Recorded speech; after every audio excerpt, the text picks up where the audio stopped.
Kaingon na ang ulan o nabiyelo, mga bulo, ikan sa langit. O dili na mabalik Kristo. Kung dili mo katukit ginawa sa yuta, aron marong ang mga tanong nito sa katagat o katagat din ang magpupulas. O pagkakon ang mga tao. Ang akong mga pulong sa dili mo balik kanako natawag lamang. Tinunua, tumano hilingi ang akong tuyo o mulambos sa Diyos.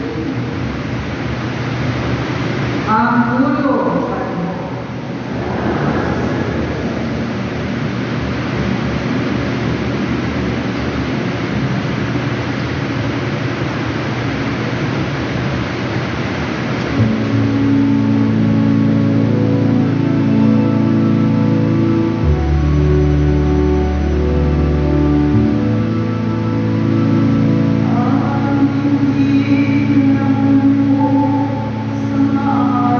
Sa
sa sulat sa Pablo ngadto sa Galatia.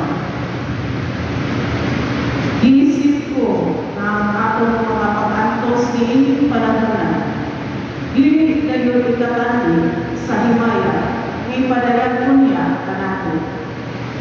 Ang tanang binuhat mahinahon na magkaabot na ipadayag sa Dios ang iyang mga anak. Kay gihugman walay kapuslanan ang tanang binuhat dili tungod sa kabayong pagbuot niini, kundi tungod sa pagbuot sa Dios. Apan bisan pa niini, nagpabilin ang paglaon nga moabot gayon ang panahon nga luwason ang tanang binuhat gikan sa kaulitan sa pagkamadulon o makaambit kini sa mahimayawang kagawasan sa mga anak sa Dios. Nasayon kita na hangtod karon ang tanang binuhat ng agulo tungod sa kasakit ingon sa babae na nagpatid. Apan dili kay ang mga butang kay nagagulo, kundi lakit kita na nabaton na sa Espiritu, ingon na unang gasa sa Dios. Samtang natago kita, kung kanos ka sa buka ng mga anak sa Dios, o kanos ka sa higpit. Ang tulong sa Ginoo.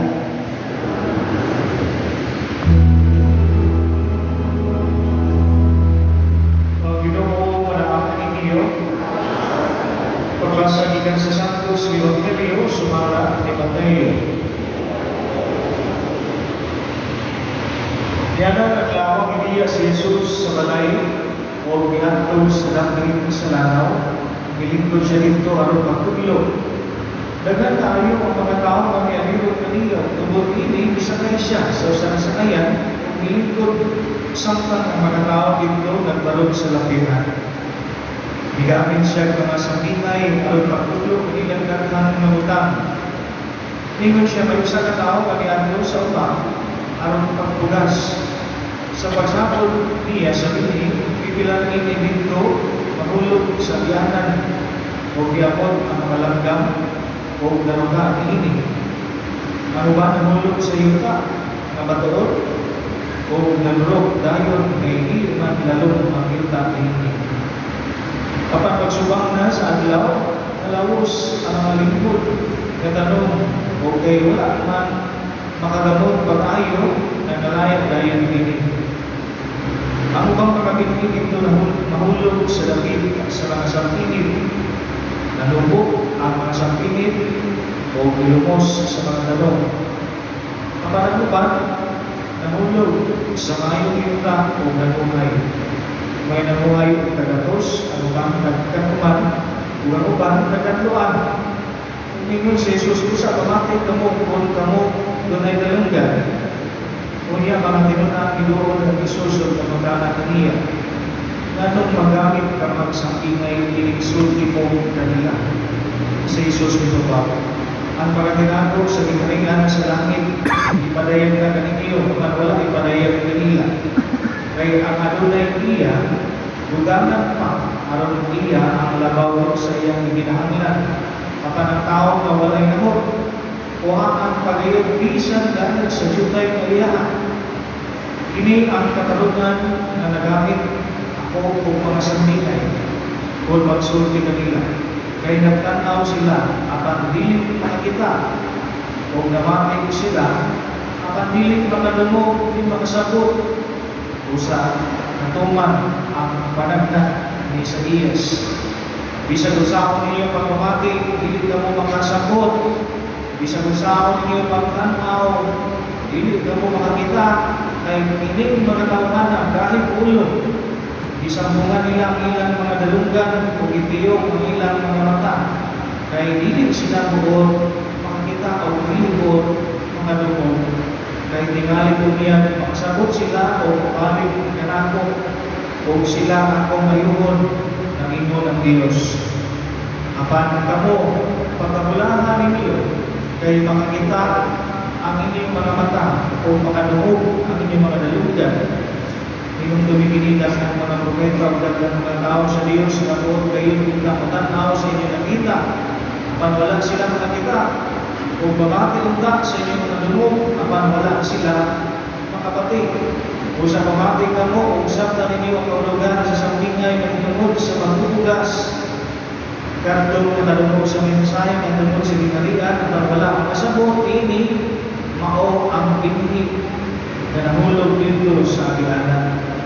Niabot ang yawa o bisakit ang ibugas dito kanila. Ang binhi na nahulog sa iyong katuod o ang mga tao na malimayo pinawat sa mensahe sa pagkadungog nila ni apan dili makagamot nila kanila o sa dili sila mulahutay sa pagabot sa mga kaisdanan o mga paglutos tungod sa mga mensahe, undang dayon na sila. O ang binhin na nahulog sa dapit sa mga sampilin o mga tao na nakadungog sa mensahe, apan ang mga kabalaka bangin ini kinabuhiya o ang hukma alam sa mga bahandi mulumos sa mensahe o dili sila makabuna. O ang binhin na napugas dito sa may yuta o mga tao na nakadungog o nagsagot sa mensahe, mamunga sila. May mamungang kagatos, ang uban at kanuman, o ang uban at kanuan. Pangigsuon ang Ebanghelyo sa Ginoo.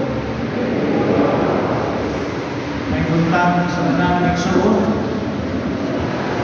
alam sa mga taga-Israel, ng Israel, kung magulang ka sa Israel, malimpay kayo ang tao, blessing ni kanila. Tungkol kayo mo lang ang ilang kita, katalag sa wala sa Israel. Hindi sa Pilipinas, karena kayo ulan. Gamay ulan, baka rinso. Ibig na po kayo budget sa blood control, gamay baka, sa inyo naman gamay pa. Gamay ulan, ako kayo baka rinso. Anyway, suon, karong Domingo ang ikapit Sunday na isdot kini sa Biblia sa magpupugas. Kasagaran ng karon, dili na siguro makarilig sa mga mag-uuma. Gamay na tayo ang mag-uuma karon, ang sa niluan kung nakamay ng mag-uuma. Para sa mga mag-uuma, importante nila ang binhi. Before ka kung sino sa imo ang benefito o iman, quality. But more than the siblings, mas importante ang kahimtang sa yuta.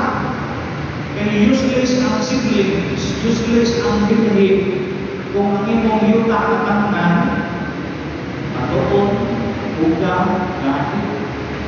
Hindi na, kung sayang kayo mong siblings. Mga iksoon, kung bayan ni ang iingon ni Jesus karon sa Ebanghelyo, ang siblings o ang binhi mao kini ang pulong sa Dios. O ang mga yuta mao kini ang kasing-kasing sa tao.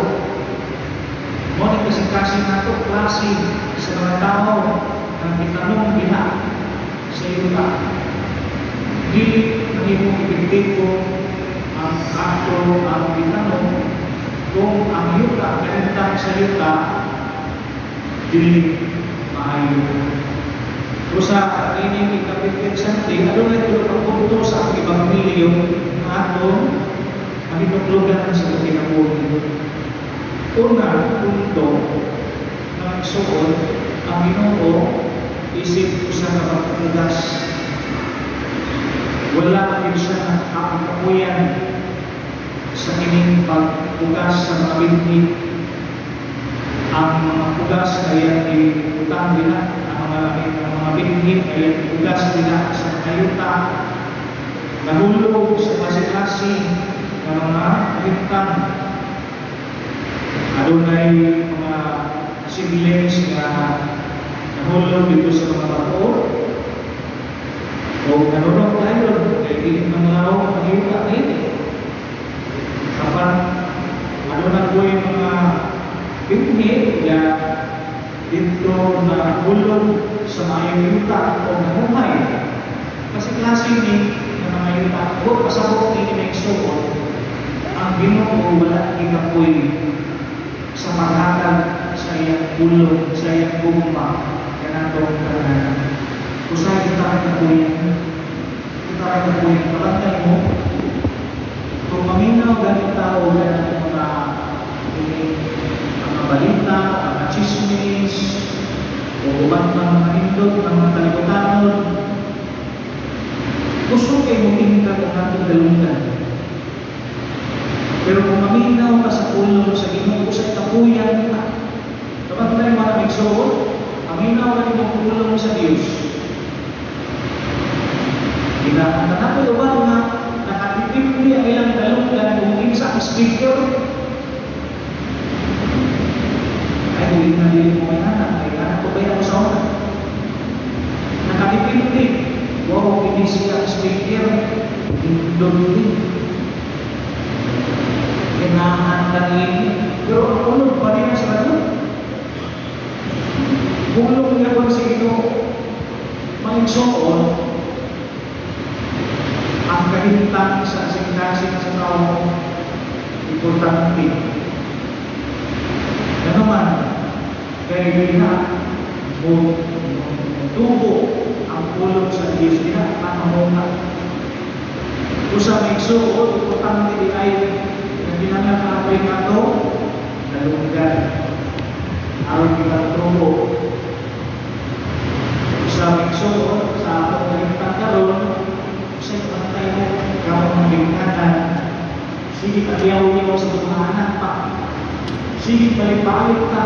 Inanak mo ba yung nagugma sa Ginoo na ito? Balik-balik. Kasi kapuya na lang ka, paminaw.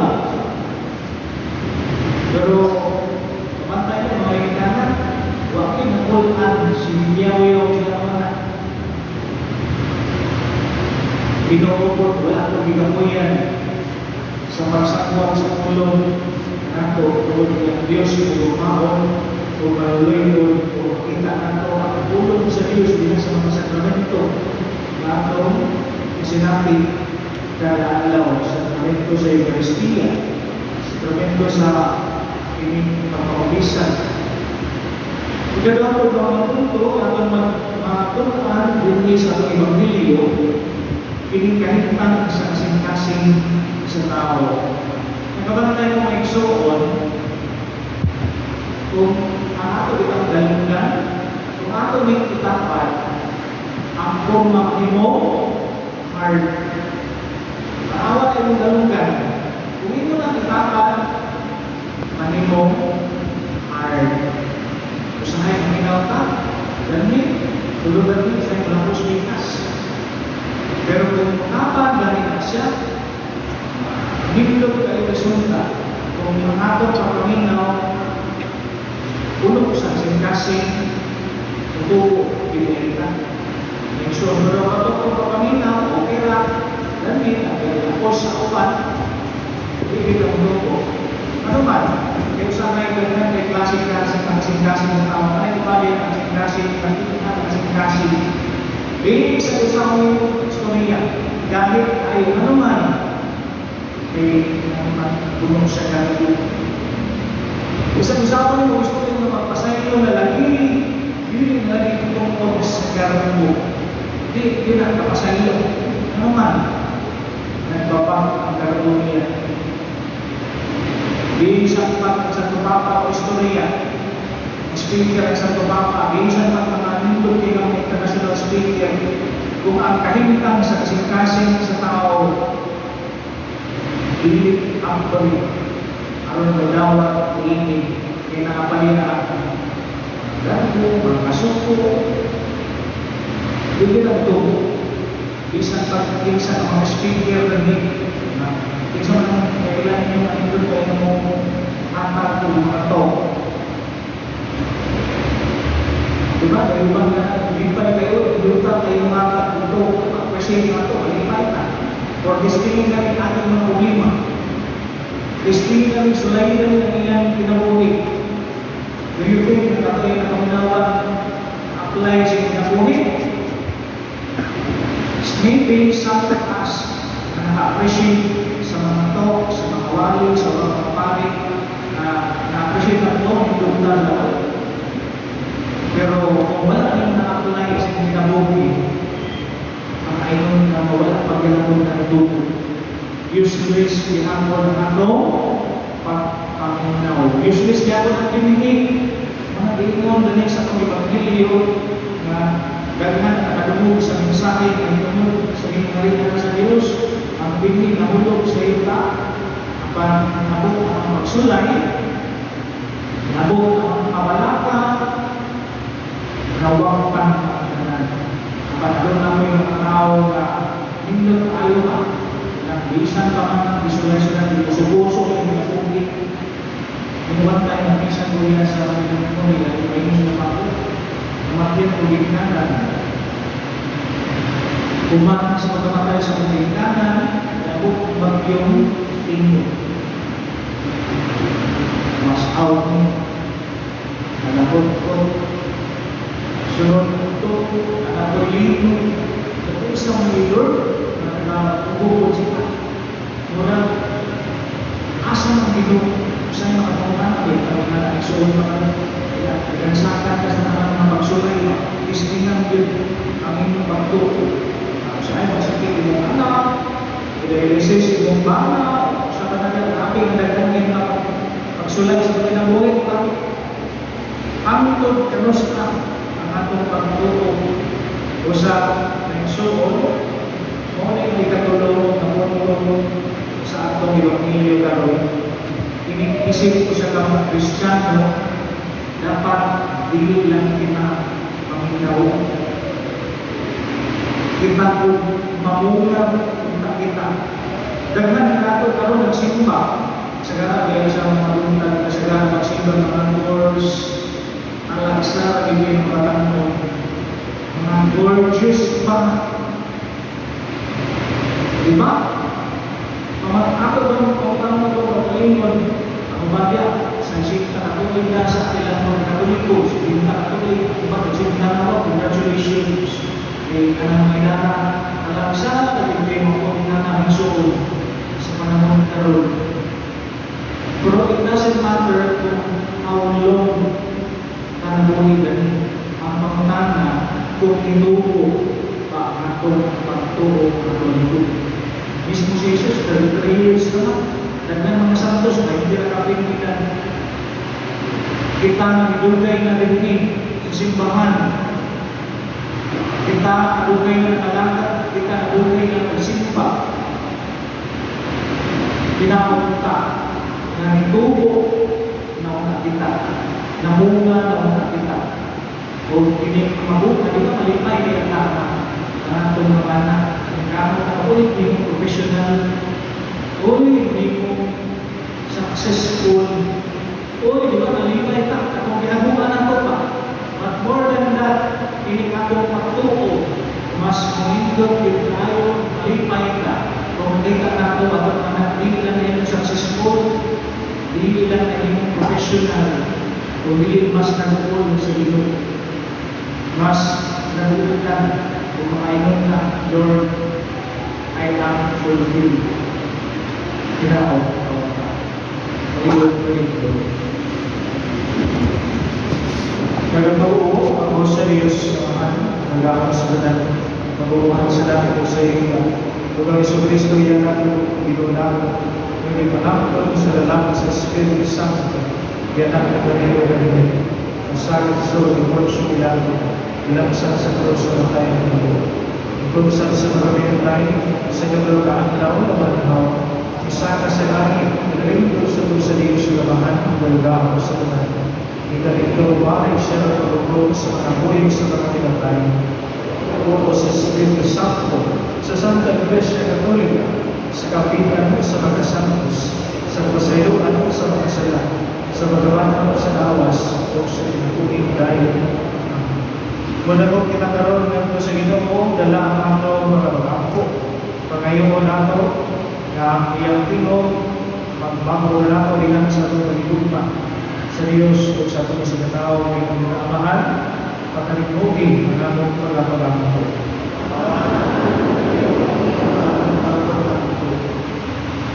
Nga ang mga nangulo sa simbahan sa tibuok kalibutan. Padayon bukas sa paghiya sa Espiritu Santo, mag-ampo kita sa Ginoo. Nga ang mga pangulo sa kanasuran sa tibuok kalibutan, inanghan sa kaligdong, maglingkawas sa mga kabus, gikan sa kawalon o magwagtang sa tanang paagi sa injustisya, mag-ampo kita sa Ginoo. Nga sila nga magluhiling sa pagpamati sa Ebanghelyo o ganimuha sa paghilom sa simbahan nga maabli ang ilang mga dalungan alang sa tingkong sa kalinaw o ang ilang mga kasintasin alang sa makararayong presensya sa Diyos, mag-ampo kita sa Ginoo. Nga ang mga masakiton, mga ilaran, o mga huyang, o ilabi na sila ng imalatyo, mahupay tungod sa ilang kasayuran sa naghinapin nga hugma ni Kristo, mag-ampo kita sa Ginoo. Ngayon tagsipon nga tapos sumaguslanon alang kanamo nga ngalanglong Jupilo Kamon, mabayo na ngadto sa altar sa mga santos, mag-ampo kita sa Ginoo. Nga ang mga namamatay nga tuuhon, makaampo na sa ganti sa kinabuhing tunay dito sa langitong pingharian, mag-ampo kita sa Ginoo.